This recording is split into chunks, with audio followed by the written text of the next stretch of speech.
पिछले साल अप्रैल के महीने में रामनवमी के समय कुछ लोग पकड़े गए गौ हत्या करते हुए आगरा के शहर में। इसकी वजह से आगरा में उस वक्त कम्युनल हिंसा भी छिड़ गई थी। ये इकलौता ऐसा इंसिडेंट नहीं है, अगस्त 2022 में भी ऐसा ही कुछ हुआ था। उत्तर प्रदेश के कनौज डिस्ट्रिक्ट में एक शिव मंदिर के सामने किसी आदमी ने मीट फेंक दी और उसकी वजह से हिंसा छिड़ गई। ऐसा ही कुछ मई 2020 में भी हुआ था, कोयम्बटूर मंदिर के सामने किसी ने मीट फेंक दी। फरवरी 2024 उत्तर प्रदेश के मुरादाबाद में कुछ लोग गौ हत्या काउस की स्लॉटरिंग करते हुए पकड़े गए। ये सारी खबरें सुनकर एक चीज आपके दिमाग में जरूर आएगी, आखिर ये कौन लोग हैं जो हिंदुओं की भावनाओं को ठेस पहुंचा रहे हैं और हिंदुओं को भड़काने की कोशिश कर रहे हैं। इसका जवाब वो नहीं जो शायद आप सोच रहे हो। पहली खबर का न्यूज आर्टिकल देखिए। यूपी पुलिस के अनुसार गौ हत्या के पीछे असली जिम्मेदार थे हिंदू महासभा के कुछ कार्यकर्ता जो हिंसा भड़काना चाह रहे थे।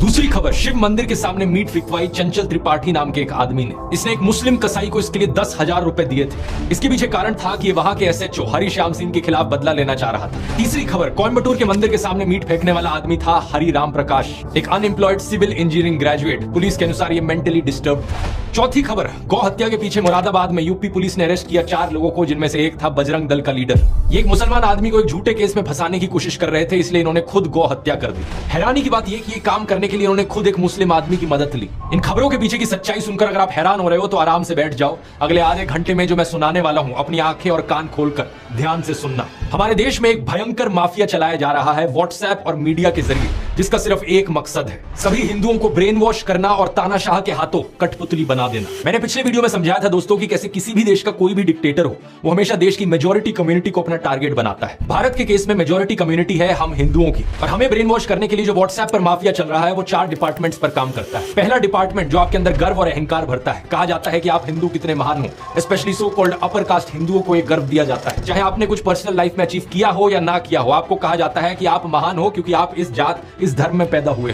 हिंदू धर्म में जिस व्यक्ति का जन्म होता है वो व्यक्ति बहुत ही भाग्यशाली होता है। दूसरा डिपार्टमेंट कहता है कि आप पर सदियों से अत्याचार हुआ है, ये देखो आप कितने बड़े विक्टिम हो। तीसरा डिपार्टमेंट, आप खतरे में हो, देखो हमें उन लोगों से खतरा है, वो कभी भी आकर हमें खत्म कर सकते हैं। और चौथा डिपार्टमेंट जो नरेंद्र मोदी को मसीहा बनाता है, आपको कहा जाता है कि अगर आपको कोई बचा सकता है तो सिर्फ वही एक इंसान है जो आपको आकर बचाएंगे, इसलिए सिर्फ उन्हें ही वोट दो। दुनिया का सबसे बेस्ट प्राइम मिनिस्टर है, बाप जो पैदा किया उससे बड़ा मोदी है, उतना वो भगवान है। भगवान भारत भी भगवान का वरदान बन के आए हैं। इस वीडियो में तीसरे और चौथे डिपार्टमेंट को गहराई से समझते हैं, ये जानने के लिए कि लोगों को क्या क्या दिखाया जाता है उन्हें ब्रेन वॉश करने के लिए।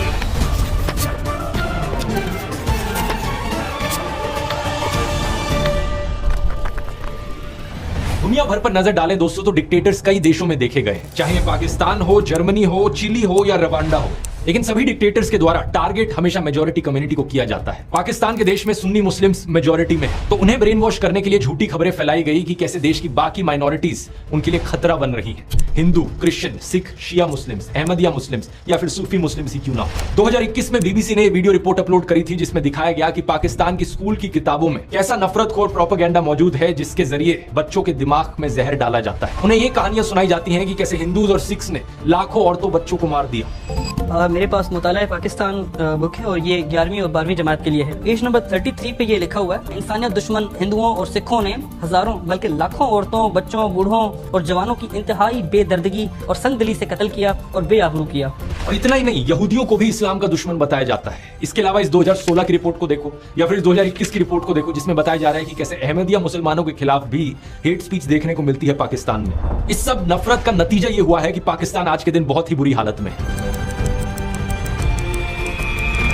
पिछले साल की वर्ल्ड बैंक रिपोर्ट देखो, 40% पाकिस्तानीज बिलो पॉवर्टी लाइन है। बेरोजगारी एक बहुत बड़ी मुसीबत बनी फिर रही है और कुछ ही दिन पहले आईएमएफ ने बताया कि पाकिस्तान में इस फिस्कल ईयर में नियरली 25% की इन्फ्लेशन देखी जाएगी। पाकिस्तान की मेजॉरिटी कम्युनिटी सुन्नी मुस्लिम्स को इस नफरत के जाल में फंसकर ब्रेन वॉश होकर क्या मिला? एक ऐसा देश जो रहने लायक नहीं है, जहां लॉ एंड ऑर्डर का कोई नामो निशान नहीं है। मेजॉरिटी कम्युनिटी के अंदर एक डर की भावना जगाने के लिए किस तरीके का खबरों के साथ खेल खेला जाता है, इसका एक अच्छा उदाहरण देखने को मिलता है आज से 100 साल पहले अमेरिका में। साल 1919 की बात है, वॉशिंगटन में एक 22 साल का ब्लैक क्रिमिनल कुछ लोगों पर हमला करता है और चोरी करता है। जिन लोगों पर हमला किया जाता है उनमें से एक स्कूल टीचर थी जो खुद एक ब्लैक औरत थी। इस इंसिडेंट को लेकर एक इंटरेस्टिंग बात यह है कि वॉशिंगटन के जो सारे अखबार थे उस वक्त के, वो या तो इस खबर को रिपोर्ट ही नहीं करते या फिर इसे पूरी तरीके से दबा देते। लेकिन 5 दिन बाद सेम शहर में सेम क्रिमिनल जब एक व्हाइट औरत पर हमला करता है तो सारे अखबारों की ये फ्रंट पेज खबर बन जाती है। इसकी वजह से अगले कई हफ्तों तक वॉशिंगटन में दंगे देखने को मिलते हैं ब्लैक्स और व्हाइट्स के बीच। 39 लोगों को मारा जाता है और 150 से ज्यादा लोग जख्मी हो जाते हैं। जो एक्चुअल क्रिमिनल था इस केस में,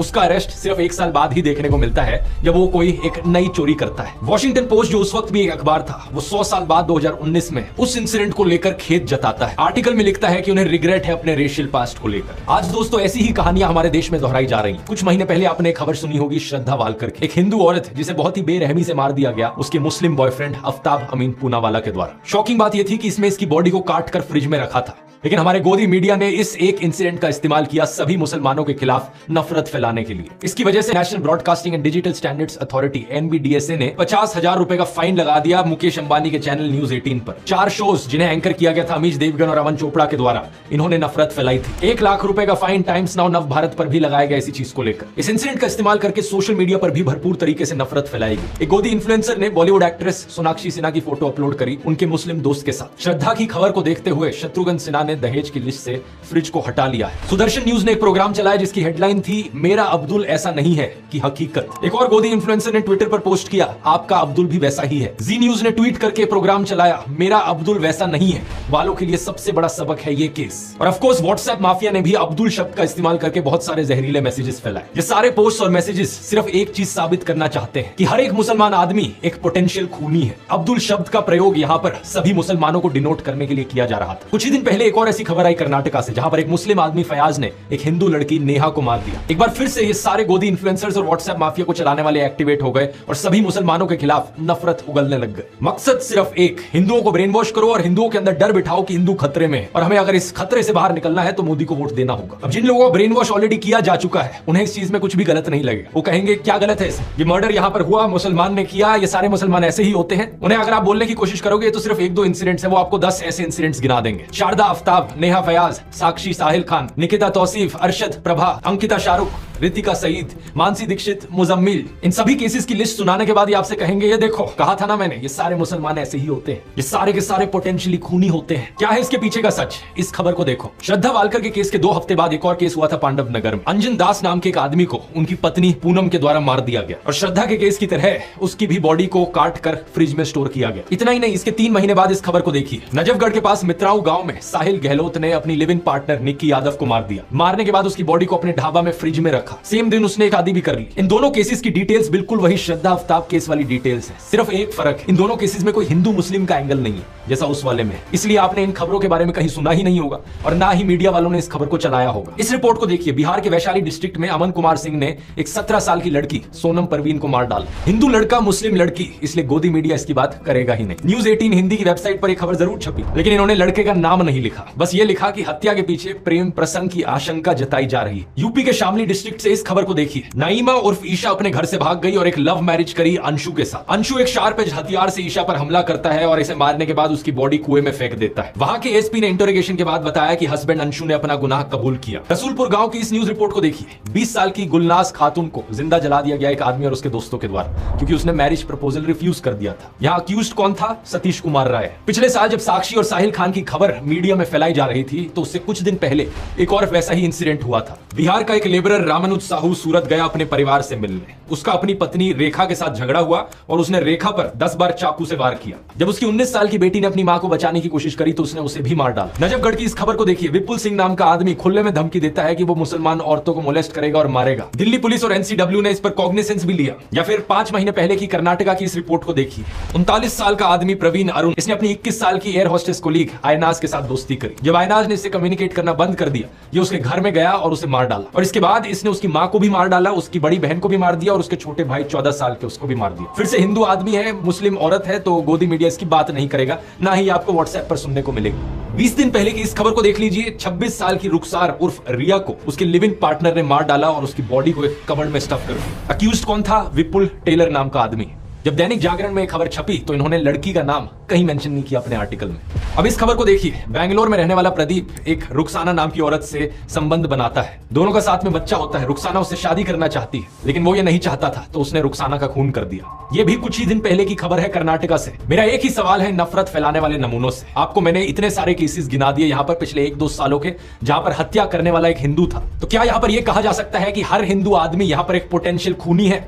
ऑब्वियसली नहीं कहा जा सकता। देश में 55 से 60 करोड़ हिंदू आदमी रहते हैं। इन 20-30 केसेस को लेकर जनरलाइज नहीं किया जा सकता कि सारे हिंदू लड़के ऐसे होते हैं, और ठीक इसी तरीके से मुसलमानों को भी जनरलाइज नहीं किया जा सकता। देश में रहने वाले करोड़ों मुस्लिम आदमी हैं, सारे के सारे पोटेंशियल किलर नहीं होते। ये एज्यूम करना एक बहुत ही बेवकूफी वाली चीज है, और ये आपका नफरतखोर माइंडसेट दिखाती है। अगर आपको ऐसा लगता है तो बड़े अफसोस की बात है, मुझे कहना पड़ रहा है कि आपका ब्रेन वॉश हो चुका है। एनसीआरबी की रिपोर्ट क्राइम इन इंडिया 2022 के अनुसार देश में 4.5 लाख क्राइम्स हुए हैं औरतों के खिलाफ इस 2022 के साल में। इन 4.5 लाख क्राइम्स में से 28,522 एफआईआर दर्ज कराई गई मर्डर की, जिनमें से 8,125 फीमेल्स थी। अब एक साल में अगर 8,000 से ज्यादा मर्डर के केसेस हो रहे हैं जहां पर औरतों को मारा जा रहा है, तो ऑब्वियस सी बात है इनमें से कुछ मर्डर्स ऐसे होंगे जो एक मुसलमान आदमी ने किए होंगे, कुछ ऐसे होंगे जो एक हिंदू आदमी ने किए होंगे। हर तरह के परम्यूटेशन कॉम्बिनेशन यहां पर आपको मिल जाएंगे। हिंदू आदमी हिंदू औरत, मुस्लिम आदमी मुस्लिम औरत, हिंदू आदमी मुस्लिम औरत, या मुस्लिम आदमी हिंदू औरत। और सिर्फ हिंदू मुस्लिम ही नहीं, सभी धर्मों के आपको कॉम्बिनेशन मिल जाएंगे, क्योंकि 8,000 यहां पर बहुत बड़ा नंबर होता है। प्रॉब्लम यह है कि जिन लोगों का ब्रेन वॉश हो चुका है, उनकी आवाज सिर्फ तब निकलती है जब उन्हें दिखता है कि हत्या करने वाला एक मुस्लिम आदमी था और जिसकी हत्या हुई वो एक हिंदू औरत थी। लेकिन इन सब लोगों के मुंह पर चुप्पी लग जाती है जब दिखता है कि यहाँ एक हिंदू औरत को हिंदू आदमी के द्वारा मारा गया, या फिर एक मुस्लिम औरत को हिंदू आदमी के द्वारा मारा गया। किसी भी नॉर्मल इंसान में अगर इंसानियत है तो वो इन सभी केसेस के खिलाफ आवाज उठाएगा जहां जहां औरतों का अत्याचार हो रहा है। कोई भी सेंसिबल आदमी यहां पर कहेगा सरकार को कि यहां सारे क्राइम्स को क्यों नहीं रोका जाता जो सारी औरतों के खिलाफ हो रहे हैं। असलियत में सॉल्यूशन ढूंढने की जरूरत है इस चीज को लेकर। ऐसा तो होगा नहीं कि पुलिस एक एरिया को सेफ बनाएगी सिर्फ हिंदू औरतों के लिए और मुस्लिम औरतों के लिए वो एरिया अनसेफ रहेगा। अगर किसी एरिया को सेफ बनाना है तो सभी औरतों के लिए वो सेफ बनेगा ना। सेलेक्टिव आउटरीच इन लोगों का सबसे बड़ा हथियार है। अगर आज मैं जस्टिस की डिमांड करता हूं तो मैं नेहा के लिए भी करता हूं और रुखसाना के लिए भी करता हूं। मैं उन सभी हिंदू और मुस्लिम औरतों के लिए जस्टिस की डिमांड करता हूं जिनके खिलाफ अत्याचार हुआ है। पुलिस को यहां पर स्पीडी इन्वेस्टिगेशन करने की जरूरत है। देश भर में अगर पुलिस वालों की कमी है तो स्टेट गवर्नमेंट्स को यहां पर और पुलिस को रिक्रूट करने की जरूरत है। कोर्ट्स अगर धीरे काम करते हैं तो उन्हें फास्ट ट्रैक ट्रायल करने की जरूरत है। तारीख पे तारीख देना उन्हें बंद करना होगा, और खून करने वाला चाहे हिंदू हो या मुसलमान हो, उन सबको स्ट्रिक्टेस्ट पनिशमेंट दी जानी चाहिए। अब मैं इन बीजेपी वालों को चैलेंज करता हूं कि ये सेम चीज बोलकर दिखाएं। इनका एक भी नेता, एक भी कार्यकर्ता ये सेम चीज बोल नहीं पाएगा, हिम्मत ही नहीं होगी, क्योंकि अगर इन्होंने ये चीज बोल दी तो इनका पूरा का पूरा सिस्टम खत्म हो जाएगा। हिंदुओं को ब्रेन वॉश करने का इनका यही तरीका है, और इसके बिना इनका धंधा ही नहीं चलेगा। अरे किसी और धर्म की औरत को लेकर जस्टिस की डिमांड करे वो तो बहुत दूर की बात है। ये हिंदू औरतों के लिए भी जस्टिस की डिमांड नहीं करेंगे अगर इन्हें दिखा कि बीजेपी इन्वॉल्व है कहीं पर। अगर किसी हिंदू औरत को किसी हिंदू आदमी के द्वारा मारा गया किसी बीजेपी रूल्ड स्टेट में, या किसी कल्प्रेट का कोई बीजेपी कनेक्शन निकल जाए, तो इनके मुंह बिल्कुल बंद हो जाते हैं। दिसंबर 2019 में देख लो क्या हुआ था जब farmer BJP MLA Kuldeep Singh को कॉन्विक्ट किया गया किडनैपिंग और मोलेस्टिंग के केस में। इस केस में बहुत से विटनेसेस की मौत हो गई थी, और इनके कार्यकर्ताओं ने क्या किया, इनके सपोर्ट में रैली निकाली थी। विधायक जी सरासर निर्दोष हैं, उनको फंसाया जा रहा है। कुछ महीने पहले एक आईआईटी बीएचयू का केस हुआ जहां पर 3 अक्यूज थे, कुणाल पांडे, सक्षम पटेल और अभिषेक चौहान। ये बीजेपी आईटी सेल की वाराणसी यूनिट का हिस्सा थे। इन्होंने अपनी फोटोज पोस्ट करी थी जेपी नड्डा के साथ, अनुराग ठाकुर के साथ, यूपी सीएम आदित्यनाथ के साथ। क्या लगता है आपको यहाँ पर किसी हिंदू औरत की इन्हें चिंता थी? बिल्कुल नहीं थी, क्योंकि इस केस में इनके खुद के लोगों पर आरोप लगा था बलात्कारी का। उत्तराखंड का ये केस देख लो, 19 साल की अंकिता भंडारी का। ये एक रिजॉर्ट में काम करती थी और इस रिजॉर्ट के owner farmer BJP politician Vinod Arya के बेटे पुलकित आर्या थे। इस पर इल्जाम लगा कि इसने अंकिता को मोलेस्ट किया और उसकी हत्या कर दी। लड़की के पापा को एक से दूसरे पुलिस स्टेशन तक भागना पड़ा एफआईआर रजिस्टर करवाने के लिए। कुछ एक्शन सिर्फ तब लिया गया जब लोकल न्यूज पोर्टल जागो उत्तराखंड में इस मर्डर को हाईलाइट किया। लेकिन बाद में पता है क्या हुआ, इस न्यूज पोर्टल के जर्नलिस्ट आशुतोष नेगी को ही पुलिस अरेस्ट कर लेती है, ये कहकर कि इसके इंटेंशंस पर हमें शक होता है। अंकिता भी हिंदू थी, लेकिन क्या व्हाट्सएप पर आपने इस मैसेज को पढ़ा? कभी नहीं पढ़ा होगा, क्योंकि इनका माफिया चल रहा है। श्रद्धा वालकर के केस में तो मुस्लिम ऑर्गेनाइजेशन जमात इस्लामी हिंद ने उसे कंडेम भी किया और किलर को लेकर हार्शेस्ट पनिशमेंट भी मांगी। नेहा फयाज के केस में अंजुमन इस्लाम कम्युनिटी के मेंबर्स ने कर्नाटका चीफ मिनिस्टर को लेटर भी लिखा, ये कहते हुए कि हम अक्यूज फयाज के खिलाफ सीवियर पनिशमेंट की मांग करते हैं। लेकिन जो व्हाट्सएप फॉरवर्ड्स आपके फोन में हर दिन हर शाम को आ रहे हैं, वो व्हाट्सएप फॉरवर्ड्स आपको ये चीजें नहीं बताएंगे, क्योंकि उनका मकसद सिर्फ आपको ब्रेन वॉश करना है। वो सिर्फ आपके दिल के अंदर डर की भावना जगाना चाहते हैं कि आपको डर लगे मुसलमानों से, और फिर इस डर के मारे आकर आप मोदी को वोट दो। मुझे बड़ा बुरा लगता है कहते हुए कि हमारे देश के प्रधानमंत्री के पास भी अब और कुछ बचा नहीं है। अब उन्होंने भी अपने भाषणों में ऐसे झूठ फैलाने शुरू कर दिए हैं कि हिंदुओं के अंदर डर बैठे और डर के मारे वो उन्हें वोट करें। ये संपत्ति इकट्ठी करके किसको बांटेंगे? जिनके ज्यादा बच्चे हैं उनको बांटेंगे, घुसपैठियों को बांटेंगे। पहली बात, कांग्रेस के पूरे मैनिफेस्टो में हिंदू और मुस्लिम शब्द का कहीं कोई जिक्र नहीं किया गया है, और ना ही वेल्थ रीडिस्ट्रीब्यूशन शब्द आपको पूरे मैनिफेस्टो में कहीं मिलेगा। मेरी बात पर यकीन नहीं होता, आप इनका मैनिफेस्टो खुद जाकर देख सकते हो। कांग्रेस की वेबसाइट पर लिंक मैंने डिस्क्रिप्शन में भी डाल दिया, कंट्रोल F करके वेल्थ रीडिस्ट्रीब्यूशन सर्च करने की कोशिश करना। कुछ नहीं मिलने वाला। उल्टा कांग्रेस के मैनिफेस्टो में बात करी गई है एजुकेशन की, हेल्थ केयर की, रोजगार की। इन्होंने कहा है कि ये 22 करोड़ लोगों को गरीबी से बाहर निकालेंगे, करोड़ों नौकरियां देंगे। राहुल गांधी ने अपनी स्पीच में भी ऐसा ही कहा था कि जितने रुपए नरेंद्र मोदी ने अडानी को दिए उतने रुपए ये गरीबों को देंगे, मजदूरों को, किसानों को और युवाओं को देंगे। जितना पैसा उन्होंने अरबपतियों को दिया उतना पैसा हम गरीबों को, पिछड़ों को, दलितों को, आदिवासियों को उठा के दे देंगे। दूसरी बात, प्रधानमंत्री ने बड़ी बेशर्मी से मुस्लिम्स पर वही स्टीरियोटाइप थोप दिया जो इनके व्हाट्सएप माफिया में फैलाया जाता है कि मुसलमान तो हमेशा ज्यादा बच्चे पैदा करते हैं। जब प्रधानमंत्री ये खुद 5 भाई बहन नहीं है क्या? यूपी चीफ मिनिस्टर आदित्यनाथ को देख लो, उनके खुद 3 भाई और 3 बहन है। ये जो परसेप्शन बनाया जाता है कि मुसलमान ज्यादा बच्चे पैदा करते हैं, ये बिल्कुल बकवास परसेप्शन है, क्योंकि सरकारी रिपोर्ट्स को आप देखोगे तो ज्यादा बच्चे पैदा करना इसका फीमेल लिटरेसी से रिलेशन है। लक्षद्वीप में 96% लोग मुस्लिम है, लेकिन वहां की फीमेल लिटरेसी हाई है, इसलिए वहां का फर्टिलिटी रेट बहुत कम है। ऑन एवरेज लक्षद्वीप में एक औरत सिर्फ 1.4 बच्चे पैदा करती है, लेकिन देश भर में ये एवरेज 2 पर है। अब बिहार जैसी स्टेट को देख लो जहां पर फीमेल लिटरेसी सबसे कम है, इसलिए बिहार बर्थ रेट में सबसे ऊपर है। कुछ जगहों पर ये जो लोकलाइज ट्रेंड देखने को मिलता है जहां मुस्लिम्स का फर्टिलिटी रेट थोड़ा सा ज्यादा है बाकी रिलीजन से, इसके पीछे कारण भी लिटरेसी रेट है, क्योंकि हिस्टोरिकली मुस्लिम्स का लिटरेसी रेट हमेशा थोड़ा सा पीछे था, लेकिन अब मुस्लिम्स का बर्थ रेट सबसे तेजी से कम हो रहा है। लेकिन प्रधानमंत्री मोदी को इन फैक्ट से क्या फर्क पड़ता है? उनका तो एक ही फंडा है, झूठ बोलो, झूठ बोलो, झूठ बोलो। हमें सभी हिंदुओं को जागरूक करने की जरूरत है दोस्तों। जब ये डर का माहौल बनाने के लिए इनके पास असली खबरें खत्म हो जाती हैं, तो ये झूठी खबरें फैलाना शुरू कर देते हैं। श्रद्धा वालकर के केस में रशीद खान नाम के एक आदमी का केस निकल कर आया था। एक ऑन ग्राउंड न्यूज रिपोर्टर ने रशीद खान नाम के एक आदमी से बात करी जो श्रद्धा वालकर के मर्डर को जस्टिफाई कर रहा था। उसके खिलाफ एक FIR दर्ज करी गई और जब पुलिस ने उसे अरेस्ट किया तो पता है क्या पता चला? उस लड़के का नाम एक्चुअली में विकास कुमार था। रशीद खान बनने का नाटक कर रहा था वो। एक और ऐसा ही केस सामने आया जब एक फेसबुक पोस्ट वायरल होने लगी राजिया बानो नाम के यूजर नेम के साथ। इस पोस्ट में जस्टिफाई किया जा रहा था कि हिंदू औरतों के खिलाफ कुछ हो तो वो ठीक है, रिवेंज है। कुछ हिंदू अकाउंट्स ने बड़ी आउटरीच करी इसको लेकर कि ये मुसलमान हम लोगों से इतना नफरत क्यों करते हैं। और जब इस चीज का फैक्ट चेक किया गया तो पता लगा कि यूजर नेम गलत था, राजिया की जगह राजिया लिख रखा था। और प्रोफाइल पिक के बारे में सर्च किया तो पता चला कि ये राजिया के यूजर नेम के पीछे एक पवन शर्मा नाम का आदमी था। इस बंदे की एक और पोस्ट मिली तो किसी ने कमेंट कर रखा था, शर्मा जी नाम क्यों बदल लिया? तो उस आदमी ने लाफिंग इमोजीज के साथ रिप्लाई किया, पवन भाई अब मुल्ली बनोगे क्या? सॉरी मुल्ला। और इसने रिप्लाई किया, just wait and watch dear. कुछ लोग नफरत के पागलपन में इतने अंधे हो गए हैं कि ये खुद से नफरत की खबरें फैलाते हैं ताकि इंजाम वहां मुसलमानों पर डाला जा सके, उनकी इमेज को बदनाम किया जा सके। वीडियो के शुरू में मैंने आपको ऐसे ही कुछ किस्से सुनाए थे जहां पर बजरंग दल और हिंदू महासभा के मेंबर्स ने जाकर गौ हत्या करी, और वो भी इसलिए ताकि किसी मुसलमान पर इंजाम डाला जा सके कहकर कि ये देखो ये मुसलमान लोग हैं जो हमारी गौ माता की हत्या करते हैं। यहां पर एक बहुत बहुत बड़ा खेल खेला जा रहा है दोस्तों। झूठी खबरें कितनी ज्यादा फैलाई जा रही हैं आप यकीन नहीं करोगे। एक यूजर अभिषेक कुमार अपने आप को मोदी का परिवार कहते हैं, ये वीडियो शेयर करते हैं जहां पर कुछ लड़कियां एक आदमी के पीछे भागकर उसे डंडों से मार रही हैं। लिखा जाता है वीडियो कहां से है ये पता नहीं, लेकिन ये देखकर बहुत अच्छा लगा कि हिंदू बेटियों ने लव जिहादियों को सबक सिखाना शुरू कर दिया। अगर सर्च करके देखोगे वीडियो कहां से है, उत्तर प्रदेश का ये इंसिडेंट है 2018 का, और जिस आदमी को मारा जा रहा है उसका नाम है कपिल चौहान, क्योंकि वो लड़कियों को छेड़ा करता था। बात यहाँ पर ये नहीं है कि मुस्लिम ईव टीजर्स नहीं हो सकते, बिल्कुल हो सकते हैं। ऐसे भी मुस्लिम होंगे जो अपनी आइडेंटिटी हिंदू नामों के पीछे छुपा कर रखते हैं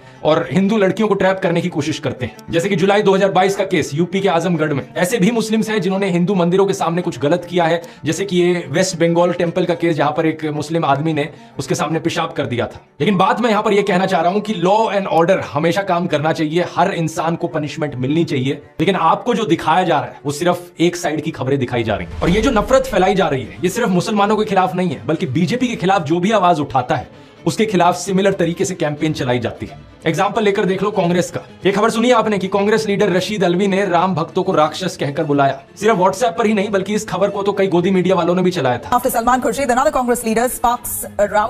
Congress neta Alvi compares those chanting Ram Bhakts to demon. Rashid Alvi साहब ने बोला कि ये जो जय श्री राम बोलते हैं ये सब राक्षस है, लेकिन ये सरासर झूठी खबर थी। सच बात यह है कि रशीद अलवी एक्चुअली में बात कर रहे थे रामायण की। जब मेघनाथ से लड़ते हुए लक्ष्मण अनकॉन्शियस हो जाते हैं और हनुमान उनके लिए जड़ी बूटी लेकर आते हैं, रावण कुछ राक्षसों को भेजता है जो अपने आप को एक साधु की तरह डिस्गाइज कर लेते हैं। कुछ ऐसे राक्षस जो खुद जय श्री राम का नारा लगाते हैं। यही चीज उनके द्वारा कही जा रही थी कि ये कुछ लोग जो राम का नाम ले रहे हैं ये असल में राक्षस हैं साधुओं के फेज में।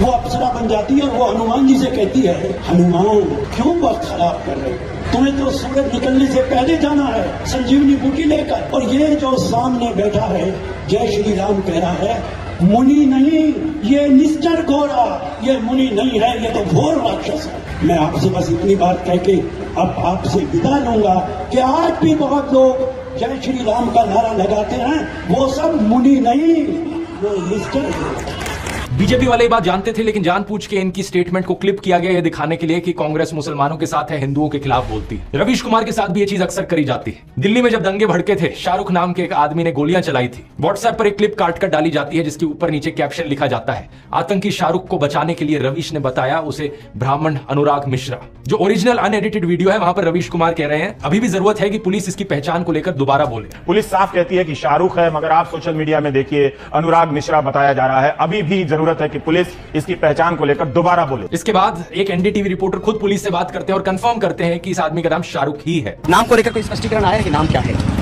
तो शाहरुख नाम है उसका। एक और झूठ फैलाया जाता है कि रवीश कुमार कभी कश्मीरी पंडितों की बात नहीं करेंगे, जबकि उन्होंने कई बार एपिसोड्स बनाए हैं कश्मीरी पंडित पर, 12 साल पहले से लेकर एज रिसेंट एज 3 महीने पहले। लेकिन क्या फर्क पड़ता है, व्हाट्सएप पर जब लोगों को ब्रेन वॉश करना है तो उसके लिए कुछ भी बोल दो। एक और एक्यूजेशन जो इनके खिलाफ उठाई जाती है कि ये कभी कांग्रेस के खिलाफ नहीं बोलते, लेकिन 2014 से पहले की इनकी ये क्लिप देखो, कई रिपोर्ट्स मिल जाएंगी जब ये मनमोहन सिंह की सरकार के खिलाफ आवाज उठा रहे हैं। पिछले अगस्त में अयाज झांसी के शेर से जवाब दिया था, तब कोयला घोटाले के आरोपों की आंच उनकी सरकार पर आ रही थी। 7 महीने बाद मनमोहन सिंह ने सवालों का जवाब दिया या अपनी आबरू के लिए खामोशी तोड़ी है। एस्बेस्टस के इसी तरह के हजारों कमरे गांव की जमीन पर बना दिए गए और मजदूरों को बोरी में आलू की तरह इनमें ठूंस कर रख दिया गया। अब मेरे खिलाफ भी ये लोग ऐसे ही झूठ फैलाते हैं। इस व्हाट्सएप मैसेज को देखो, पता नहीं कितनी बार इन्होंने इस व्हाट्सएप मैसेज को अपने ग्रुप्स में बार-बार फॉरवर्ड किया है। लिखते हैं कि मैं एक हिंदू ही नहीं हूं, मेरा नाम ध्रुव राठी नहीं है, मेरा असली नाम है बदरू रशीद। और इतना ही नहीं, इन्होंने मेरी वाइफ यूली को भी पाकिस्तानी बना दिया। अब नीचे देखो क्या क्या बकवास लिख रखी है कि यहाँ पे पाकिस्तानी आर्मी का कनेक्शन है, ISI है, अमेरिका है, दाऊद इब्राहिम का कनेक्शन है। क्या बकवास लिखते हैं, मुझे सुनकर हंसी आती है, आपको भी हंसी आ रही होगी, लेकिन इसके पीछे का एजेंडा देखो क्या है। जो भी बीजेपी के खिलाफ बोलने की कोशिश करता है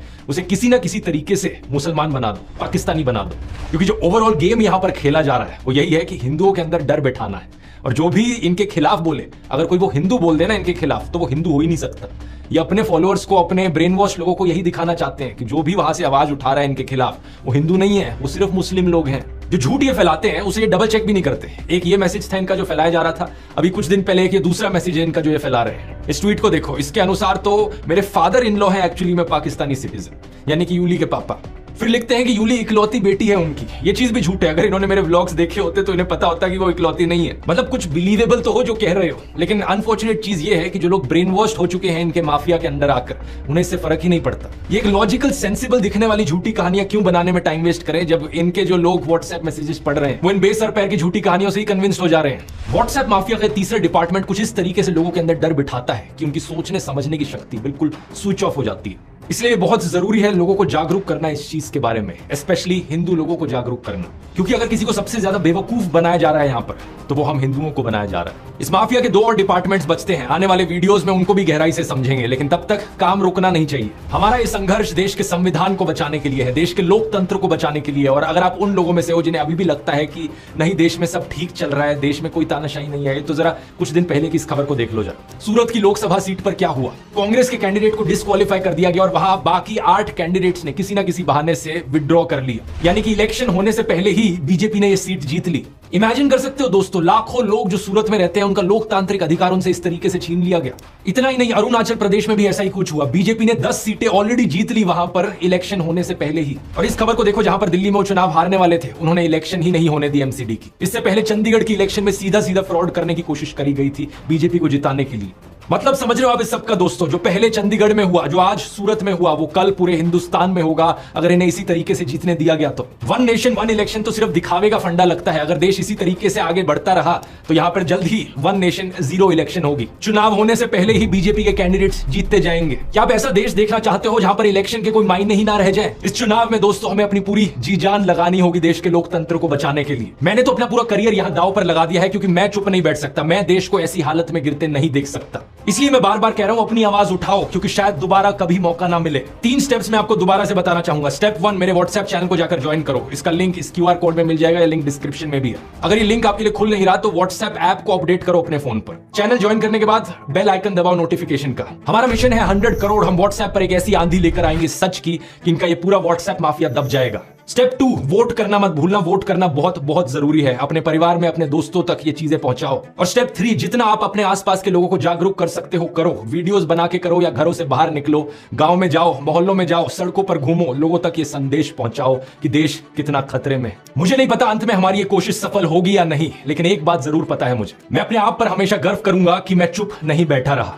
मैंने अपनी तरफ से पूरी कोशिश करी, आखिरी दम तक कोशिश करी। जय हिंद।